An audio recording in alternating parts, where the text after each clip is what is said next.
위성 분야 기술 발전이 상대적으로 느리다고 볼 수는 있지만 경사거리 기준으로는 한 15cm 정도까지를 개발할 수 있는 역량까지들은 올라왔다.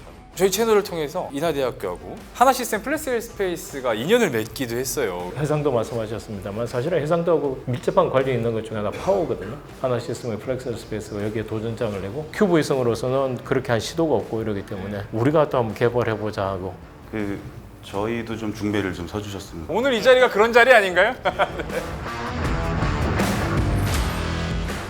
이 국방 분야에서 보면 사실 이제 그 감시 정찰 능력을 획기적으로 신장시키는 분야가 우주의 영역이지 않을까 싶습니다. 이 영역으로 진출하기 위해서 우리나라가 이제 많은 노력을 기울이고 있는데요. 지난해 말이었죠. 그 군 정찰 위성 1호기가 발사가 됐고 지금 이제 2호기도 발사됐고 나머지 이제 순차적으로 또 나머지 위성들도 발사가 될 텐데 이런 얘기들을 함께 해주실 우리 귀한 분들을 함께 모셨습니다. 먼저 김종필 LIG 넥스원 위성체계 연구소장님 모셨습니다. 반갑습니다. 그리고 최기영 인하대학교 교수님. 네, 반갑습니다. 먼저 우리 김종필 소장님, 저희 채널에 2022년에 출연을 하셨더라고요. 이제 그때 당시에 이제 밝히셨을 때 다목적 실용위성 6호 탑재체 개발을 진행 중이다라고 하셨었는데 이후에 좀 어떤 성과가 있으셨나요? 예, 그 시절에 이제 다목적 실용위성 6호 개발을 하고 있었다라고 말씀드렸었고요. 현재 개발이 완료가 돼서 안타깝게도 이제 발사체 이슈 때문에 이제 2년째 항우연에 지금 보관 중에 있습니다. 지난번에도 말씀드렸지만 첫 번째 국내 기술로 만들어진 탑재체, 그걸 탑재하는 위성이라는 그런 의미가 좀 있었고요. 항우연하고 이제 같이 진행을 하면서 꽤 많은 그 기술적인 발전이 있었다고 볼 수 있습니다. 바로 이제 그 지점이 궁금한 건데요, 사실은. 안타깝게도 지금 이제 보관이 되고 있긴 하지만 뭐 싸위성 그리고 이제 초소형 위성 이런 것들이 좀 주목을 받고 있고 또 많이 알려져 있잖아요, 이미. 근데 그런 것들의 기술 수준이 그때에 비해서 지금 어느 정도로 얼만큼 발전해 있을지가 사실 상당히 궁금하거든요. 벌써 이제 2년이라는 시간이 지났지 않습니까? 그 사이에 정부 주도 그 개발 사업들이 많이 나왔습니다. 그래서 이제 기술적인 발전이라고 한다면 예전에는 한 번 발사하면 장시간 운용을 해야 되기 때문에 비싼 부품을 써서 굉장히 어려운 공정을 가지고 개발하고 그런 것들이었다면 현재는 가급적이면 들어가는 그런 부품을 요구사항에 맞는 방식을 찾아서 업스크링이라고 하는 과정 이런 걸 통해서 이제 조금 더 제조 단가를 낮추는 그런 연구들도 진행이 되고 있고요. 그리고 이제 실질적으로 성능 측면에서는 제가 개발하고 있는 싸 쪽 같은 경우는 전파를 이용하는 영역이지 않습니까?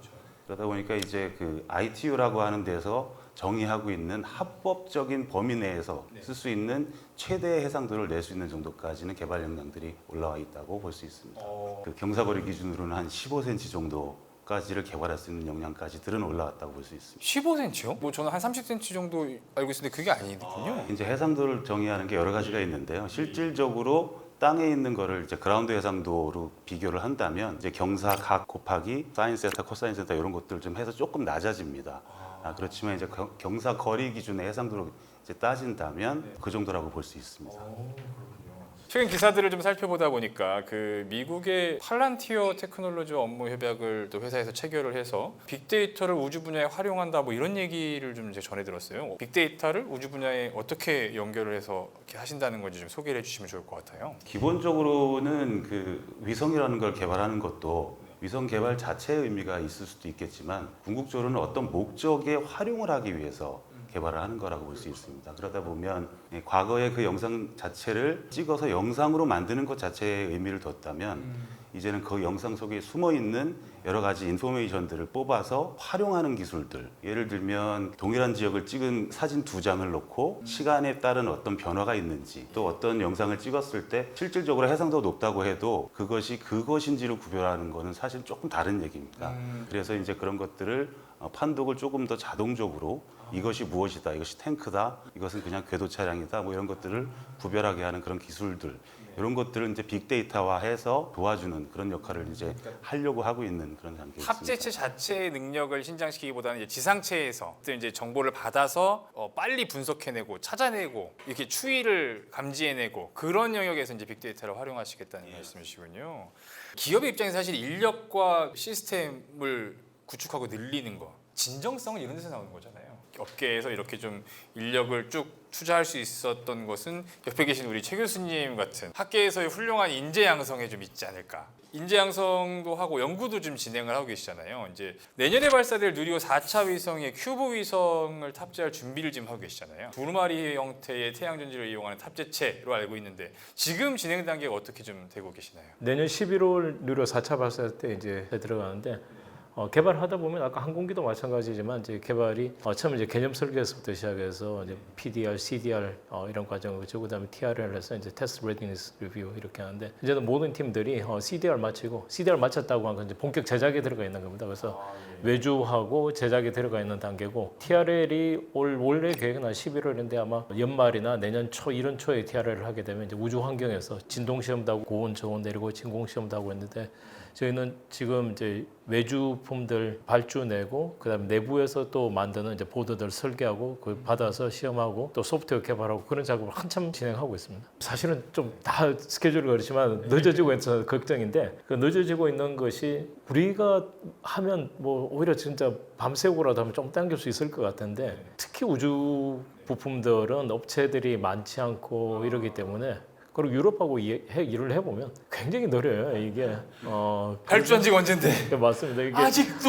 오늘도 학생들하고 이제 아침에 일주일에 한 번씩 전체 모여서 미팅을 하는데 뭐 안테나 부품이 하나 잘못 왔어요. 타입이 잘못되어서 교환을 해야 되는데 교환하자고 하는 메시지를 한 8일 전에 보냈는데 어제 학생이 답변을 받았는데 그 답변 내용이 담당자가 다음 주 월요일까지 휴가라서 다음 주 월요일에 해주겠다는 겁니다. 그래서 교환을 어떻게 해주겠다는 메시지도 아니고 그래서 이제 그런 것들을 보면 뭐 이야기 약간 좀 곁으로 이렇게 빠집니다만 K 방산이 잘 나가는 이유가 우리 같으면 마음 먹고 하면 금방 할 텐데 하는데 그래서 제일 이제 신경 쓰이는 게 이제 그런 일정들인데 다행인지 불행인지 그 발사 일정이 약간 이제 늦춰지면서 저희가 뭐 크게 사업에는 무리가 없도록 진행하고 있습니다. 다행이네요. 그 중요한 말씀을 해주셨는데 사실은 저희 채널의 구독자분들은 대부분 알고 계실 것 같은데요.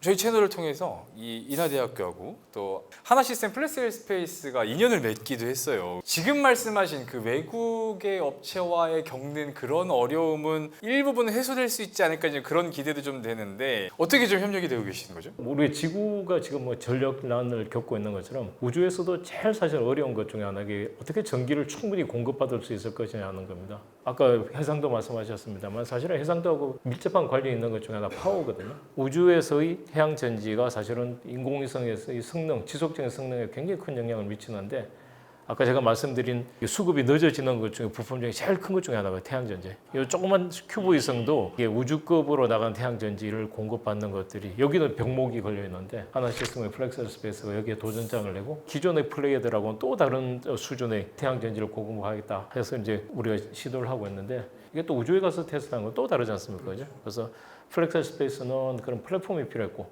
저희는 그 전까지는 올려서 여기서 전기가 생산되구나 말아서 탑재해서 그다음에 우주 올라간 다음에 스프링으로 발사해서 그다음에 이게 펼쳐져서 전력이 나오는 그런 기능만 테스트해 보려고 했던 것들이 실제로 이게 프로페셔널 제품을 가져가서 테스트를 보면 또 다른 의미가 있을 거라고 생각했습니다. 지금 이제 이게 우리 저 온라인 참여가 되게 활발한 것 같습니다. 지금 파포라는 아이디를 쓰시는 분이신데요. 큐브 위성의 장점으로 생각되는 점이 개발한 위성 부품의 우주 환경 테스트를 저비용으로 해볼 수 있는 장점이 있는 것으로 아는데 교수님이 개발하고 테스트해본 부품이 있으신지 있다면 어떤 부품인지 궁금합니다. 저희도 이제 개발을 하나 합니다. 그래서 이제 위성들이 생각해 보시면 이제 뭐 그 위성 안에서도 메인 컴퓨터라고 하는 게 있을 거예요. 데이터들 처리하는 파트들 있고 그 다음에 또 전력계도 있고 그 각종 센서, 액추에이터 이런 보드들이 있지 않습니까? 근데 사실은 저희 걸 다 처음부터 해보고 싶었어요. 근데 이제 어떤 문제들이 있냐면 이게 한 번 올라가면 수리가 안 되지 않습니까? 그러니까 실패냐 성공이냐가 너무 극명하게 갈리기 때문에 저희가 우주 이력이 있는 것들을 갖다 쓸 수밖에 없으니까 저희들 가져왔었는데 저희 같은 경우는 이제 그 메인 OBC라고 하는 온보드 컴퓨터 보드를 저희가 만든 것들을 하나 같이 가져오려고 합니다. 그래서 이제 온보드 컴퓨터가 2대가 있는데 프라이머리는 외산을 쓰지만은 저희가 온보드 컴퓨터나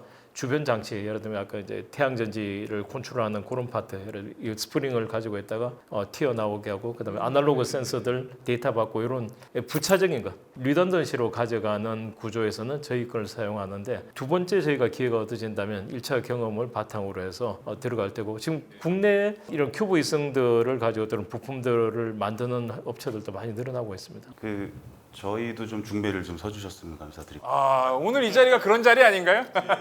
실제로 그 교수님 말씀하셨지만 이게 우주급 같은 경우는 사실은 몇 개 안 만듭니다. 그 회사들도. 그러다 보니까 부품을 이렇게 주문해서 받는 데까지 걸리는 시간이 경우에 따라서는 40주, 50주가 걸리는 이런 것들이 있어요. 1년 전에 발주를 내면 1년 후에 들어오는 거죠. 그래서 이제 그 검증이 가장 중요한데 사실은 저희 돈으로 저희가 위성을 만들어서 저희가 서비스를 한다라고 하면 그 검증 단계가 약간은 좀 이렇게 단순화될 수 있고 간소화될 수는 있지만 아직까지는 이제 정부가 정부 예산으로 정부의 자산을 이렇게 획득하는 목적으로 만드는 이런 사업에서는 요구들을 만족할 수밖에 없거든요. 그래서 그때 어떻게 검증을 해서 이것을 쓸 것이냐 이런 연구들이 좀 많이 돼야 될 것 같고요. 비슷한 과정을 거쳐서 사실은 저희는 국내 중매도 필요하지만 해외 중매를 조금 하고 있습니다. 그래서 큰 유수의 위성 개발 업체하고도 저희 거를 이제 가져다가 오히려 수출하는 그런 얘기들을 좀 진행을 하고 있고요. 제가 소개해 주셔도 좋을 것 같아요. 어떤 이 자리에서가 조금 이게 퍼블리시 되는 거라서 아직 메이드가 조금 되기는 전이라서 준비가 좀 되면 그때 한번 말씀 다시 한번 드리겠습니다. 소장님 취재 영역까지 또 남겨주시는 센스를 또 대부분의 얘기들이 이제 저희가 이제 탑재체 그리고 약간 이제 빅데이터 얘기하면서 이제 지상체도 얘기를 하셨지만 발사체 역량도 되게 중요하지 않습니까? 알고 계시는 수준에서 어느 정도고 어떻게 좀 발전했으면 좋겠는지 한 말씀씩 해주시면 좋을 것 같아요. 다 아시는 것처럼 저희가 이제 나로부터 시작했고요. 나로는 러시아 엔진 1단 엔진 들어와서 이렇게 만들었는데 그걸 꼭 러시아 엔진 들어왔어야 되나 하는 이야기부터 뭐 많이들 합니다만 저는 개인적으로 합리적이었다고 봅니다. 모든 걸 내 손으로 한다 이런 것들은 사실은 현명한 스트래티지가 아닐 수 있는 거죠. 그 다음에 이제 우리가 엔진 개발하는 거, 그래서 지금은 이제 누리호 2차까지 하고 그 다음에 한국형 발사체 개발 사업이었고 그 다음에 고도화 사업이 현재 토탈 누리호는 6개가 됐고 그 다음에 이제 차세대 발사체 사업, 우리 이제 달에 보낸다고 한 것은 2030년까지 이렇게 지속적으로 하게 되죠. 그렇게 하게 되면 아마 정부에서 지원하는 대규모 사업은 끝이 나는데 지금 핵심이 그 시점에서 우리 수준은 어떻게 될 것이냐. 이 뉴스페이스 에이지가 되면서 정부가 무한정 지원해주는 그런 체제가 아니고 이제는 진짜 상업역량. 이런 미국의 이제 안보국 같은 경우 SDA라고 하는 조직을 만들어서 상용 위성을 가지고 정보 자산을 활용하겠다고까지 이렇게 나오고 있지 않습니까? 이게 정부가 발주하는 물량에 기대는 시장은 거의 끝이 나고 민간이 개발하고 가는 이런 형태로 되니까 리스크도 이제 민간이 지게 되고. 사업 제안을 먼저 하고 이런 거 필요하면 내 거 이런 거 써보세요. 이런 거 할 수 있는 거예요. 맞습니다. 그래서 이제 그쪽에서 혁신이 굉장히 빨라요. 그래서 우리가 이제 7번째로 뭐 자력을 로켓 만들어서 개발하고 좋습니다. 근데 좋은데 문제는 1위와 7위의 간격이 점점 빠르게 벌어지고 있다는 거예요. 우리가 이전에 한 20년 전에 세웠던 로드맵에 따라서는 추격자 전략은 뭐 더 이상 유효하지 않고 아마 우왕천에서도 그걸 굉장히 고민하고 있는 걸로 알고 있습니다. 그래서 집단 지성을 발휘해서 좀 더 다른 어떤 접근 방법도 동시에 그래서 안정적으로 정부가 하는 것들은 우리 현실에서는 불가피하지만 또 좀 과감한 시도를 할 수 있는 그런 기반도 열어줘야 되지 않을까 싶습니다. 교수님 말씀처럼 스페이스X가 재사용 발사체 쓰면서 발사체 시장을 완전히 이렇게 다 무너뜨려 버렸거든요. 그래서 대형 발사체는 물론 소형 발사체 시장도 이제 거의 잠식을 다 해버렸습니다. 소형이 아님에도 소형 발사체로 쓰는 비용보다 훨씬 싸기 때문에 경제적인 측면으로만 보고 들어갈 시장인 것이냐. 왜냐하면 지금 일부 언론에서도 보셔서 아시겠지만 못 올리고 있는 위성들이 있거든요. 그게 이제 국내 발사체가 없기 때문에. 그리고 그 못 올리는 위성들이 국가의 핵심적인 감시 정찰 자산이라면 자산을 확보하는 시기가 문제가 되는 영역이거든요. 그래서 아직까지 꼭 그렇게 경제성의 논리로만 볼 시장이냐. 그거에 대해서는 조금 고민을 해봐야 되지 않을까. 어떻게 보면 이게 업계 현실적인 고민이신 것 같다는 생각이 들어요. 왜냐하면 제가 이제 이 질문을 드리려고 하는데 뭐냐면 우주 기술 개발의 생태계를 최소한 구축이라도 하려면 이게 업계나 학계에서만 한다고 되는 부분은 아니잖아요. 이제 국가적으로 좀 어떤 노력들이 좀 선행이 되고 혹은 또 같이 협력을 해나가야 될지 한 말씀을 해주시면 좋을 것 같아요. 이번엔 우리 김 소장님 먼저 좀 말씀 좀 해주시죠. 굉장히 중요한 부분인 것 같습니다. 사실은 아까 교수님 말씀처럼 1위와 7위의 차이는 굉장히 크다. 발사체 시장도 그렇지만 위성이나 뭐 지상 활용 같은 경우도 사실은 실질적으로 인력에 대한 부분도 사실 문제가 현재 되고 있습니다. 인력도 굉장히 적고요. 그래서 이제 방사청이나 과기부에서 인력을 양성하기 위한 프로그램들을 몇 년 전부터 돌리기 시작을 했습니다. 그래서 굉장히 유용한 프로그램이고 저희 회사도 덕을 많이 보고 있고요. 그런데 여기서 조금만 더 개선해 주셨으면 하는 부분 하나가 있는 게 뭐냐면 저희 같은 이게 제조업체들은 항공우주를 전공한 친구들도 굉장히 필요하지만 전기전자 엔지니어들이 굉장히 필요한 상황이에요. 실제 제작 기술에 관련된 설계, 제작, 어차피 전자제품을 올리는 형태가 되기 때문에 그런데 이제 전기전자는 위성이나 우주 부분이 아니어도 IT라든가 예, 반도체라든가 갈 곳이 많아요. 그러다 보니까 이제 상대적인 비인기 뭐 이런 거가 있진 않나라는 생각이 좀 들어서 어린 시절 저희가 이제 태권브이 만화를 보면서 컸던 것처럼 저는 그거는 꼭 만화를 만들고자 해서 만들었던 건 아닐 수도 있다고 보거든요. 말씀을 좀 하시다 마셨긴 했지만 질문들이 또 아까처럼 또 많이 쏟아지고 있는데 게임 슈퍼님 군용으로 미사일이나 폭탄 아니면 레이저 쏘는 위성은 개발 안 하나요? 혹시 이런 것들이 가능성은 어떻게 보세요 일단? 사실 레이저 같은 경우는 효율이 굉장히 낮습니다. 그래서 전력이 굉장히 많이 필요하고요. 교수님 하시는 그게 잘 돼서 그 고효율 전지가 잘 이렇게 준비가 되고 고급진 전력을 공급해 준다면 뭐 불가능한 것도 아니에요. 예 맞습니다. 저희 같은 그 미래를 책임질 그 친구들한테 과학 기술의 중요성을 마음속에 이제 배웠던 그런 거라고 본다면 그런 좀 그림이 좀 그려지면 좋지 않을까라는 생각하고 있습니다. 알겠습니다. 우리 그 최 교수님께서도 한 말씀.